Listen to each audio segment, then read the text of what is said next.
Thanks, guys. A Fox News alert. A flood of new information is coming out about Minnesota's massive fraud scandal. Each new revelation is fueling more and more demands for answers from Democrat Governor Tim Walz and his administration.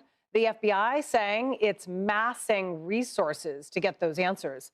This is the Faulkner Focus. Hello, everyone. I'm Julie Banderas, in for Harris today. So an independent journalist is documenting some damning sites at multiple Somali-run child care centers in Minneapolis.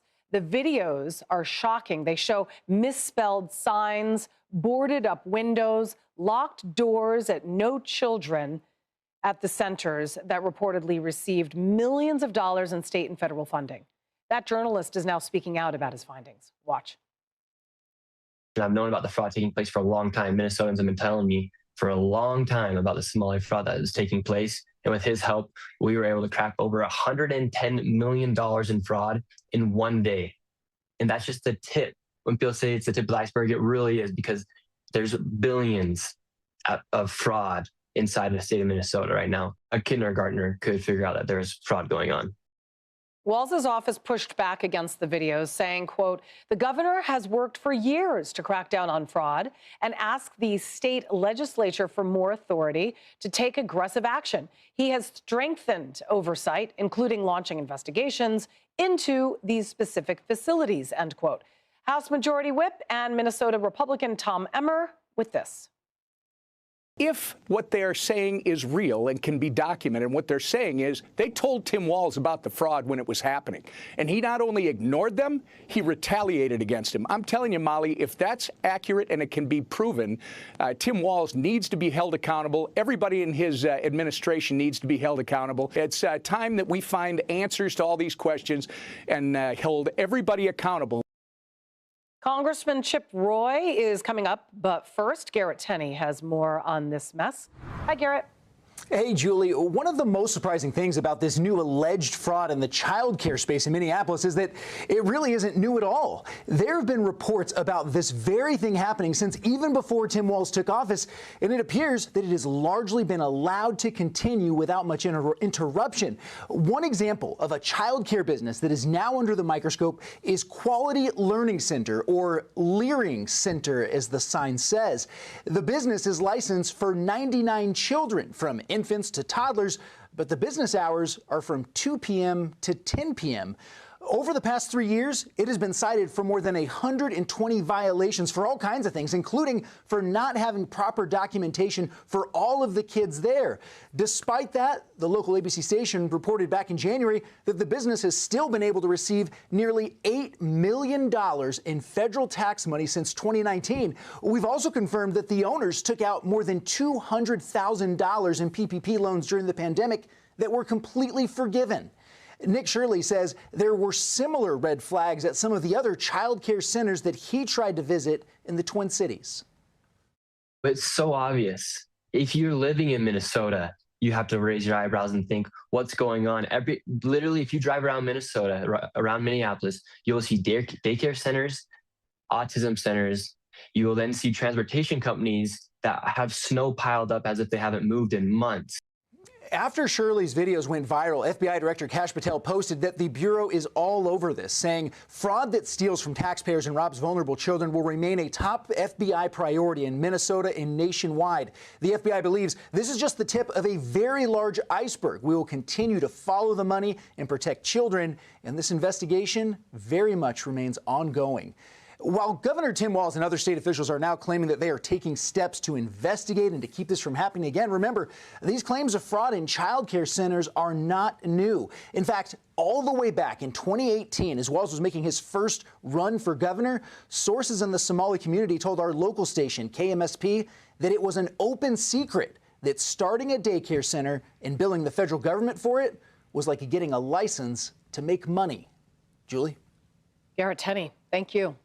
Republican Congressman Chip Roy of Texas, member of the Judiciary Budget and Rules Committees, joins me now. Thank you so much for talking to us. All right, so let's just talk about Walz and his credibility here when he says that he didn't know that any of this was going on when it's such a massive fraud scandal. How could he not know? Yeah, Julie, great to be with you. I hope you had a Merry Christmas. And, You too. you know, it defies all logic and reason to believe that Governor Walz was ignorant of what was happening in Minnesota. Let's be clear. He was campaigning on it last year with respect to the campaign with Vice President Harris in her run for the presidency. He literally was talking about it. Thank God that President Trump won that election. Thank God that we do not have a Harris-Walz presidency, because they would be encouraging this to continue, whereas this president is rooting out the fraud, securing the border, stopping the flow of people into our country. But this is what happens when you have massive welfare programs that are funding people that are coming into our country, whether it's illegally or, frankly, through legal channels that are being abused by the radical left and the Marxists who want this to occur. The Somali community knew full well what they were doing. It's a part of an enterprise-wide effort that's global, tied to the United Nations, tied to the world organizations, NGOs, our own taxpayer dollars that are being used against us while we import people to be put on the welfare state, to be put on Medicaid, and to take taxpayer money.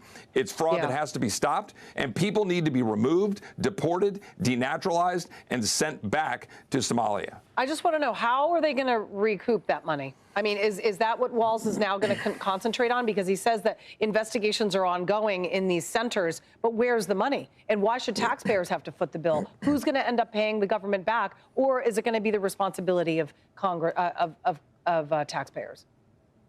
Well, importantly, I'm really proud that we've at least put some fraud protection in the big, beautiful bill, working with President Trump and what we did with the work requirements and Medicaid, because we knew that there was ripe for abuse. But we've got to go a lot farther at the federal level, and we've got to hold states accountable. Right now, they know what they're doing, and they're trying to take this money. And by the way, this is the tip of the iceberg. Let's go look at what Gavin Newsom in California, what they're doing with the billions of dollars. And we know there is massive Medicaid fraud going on in California. We've got to stop that at the federal level and at the state level. And look, one of the reasons I'm leaving Congress to run for Attorney General, Medicaid fraud is a central element of being Attorney General of a state. Keith Ellison was neck deep in all of this. Keith Ellison is friendly with CARE, friendly with groups that are affiliated with the Muslim Brotherhood. All of this stuff is connected. And if we don't recognize that, then we're not going to win this battle, because it's a purposeful effort to exploit our laws, to allow people to come to this country, try to Islamify our country, and use the welfare state to do it. Critics are also asking why Congresswoman Ilhan Omar's husband reportedly purged key officer official details from his $25 million venture capital firm's website. Now, this move comes amid growing questions about the couple's wealth and possible connection to the welfare fraud. According to her latest financial disclosure in May, the couple's net worth surged 3,500% in just 1 year. It estimates now putting it anywhere from $6 million to $30 million. Their net worth went up 3,500%. How do you explain that? And then talk about the scrubbing on the website. That doesn't look good. What's Walz doing about that? Is he looking into this? Well, certainly not. I mean, he's certainly supportive of whatever they're doing. And this is one of the other things that we need to address, is the extent to which members of Congress find themselves getting wealthy while they're in Congress. In this case, it appears by being completely in bed with all of the fraudulent activity that's going on in Minnesota. Of course, we should investigate this. Of course, should we look into what they're scrubbing from their website. I think we've got to explore this as far as we can, including potentially looking into denaturalizing and removing Ilhan Omar if she's violated our laws. And by the way, we should also ban stock trading among members of Congress, since we're talking about the wealth of Congress, and I have a bill to do that, and I hope we will do that next year.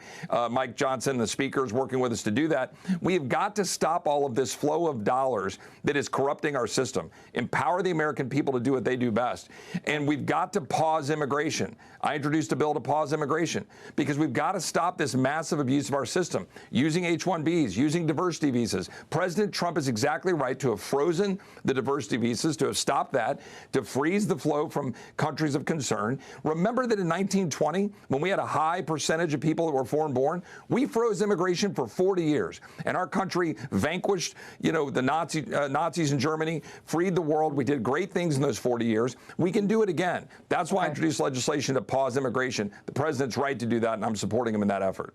Okay. Meantime, the Trump administration is working to highlight its achievements this year ahead of next year's midterm elections. And commentator Scott Jennings says that one victory is bigger than the rest. What is it? Let's watch. I think on the immigration piece, it's been his biggest success this year. It's the biggest promise fulfilled. We've had 2.5 million people deported. A significant number of them were self-deported. You know, they used the government's app or just decided to leave the country altogether. I know the left has treated this as some big controversy, but I don't know what's controversial about the president just simply enforcing the laws that are on the books. And the numbers back that up. The Department of Homeland Security says that more than 2.5 million illegal immigrants have left the U.S. since Trump took office. Nearly 2 million of those electing to self-deport. And the White House also says that 0 illegal immigrants have been released into the United States for 7 straight months. The Democrats call that horrible. What say you? Well, I do think this is the greatest achievement of the presidency. They've dropped down the flow at the border to 0. We feel it in Texas. We're a much safer and stronger country as a result. The president is right. Tom Homan, Stephen Miller, Kristi Noem, all of the great work of ICE and Border Patrol. They're standing behind them. ICE is removing people that need to be removed. But let's add to that this next year. Let's stop the abuse of our legal immigration system. Let's permanently make reforms so that you can't have H-1Bs and diversity visas that are messing up our country by importing people who are using our welfare system, which you opened this segment with. The president should be congratulated, his entire team, for what they're doing. But we got to finish the job, and Congress needs to codify what the president has been doing so you can't have a future Biden and Mayorkas that destroys the system. Let's pause immigration. Let's reform the system. Let's make permanent changes to back up what the president's done. And by the way, one underreported piece, the SUE Act, which we included in the Lake and Riley Act last January, which was a bill that I authored with Dan Bishop, that was included, which allows states to sue the federal government if they fail to secure the border in the future so that we can stop a future Biden-Mayorkas administration from doing that. We're doing a lot of great things, but Congress needs to back the president up in 2026. Congressman Chip Roy, thank you, and have a happy new year. Happy New Year, Julie. God bless.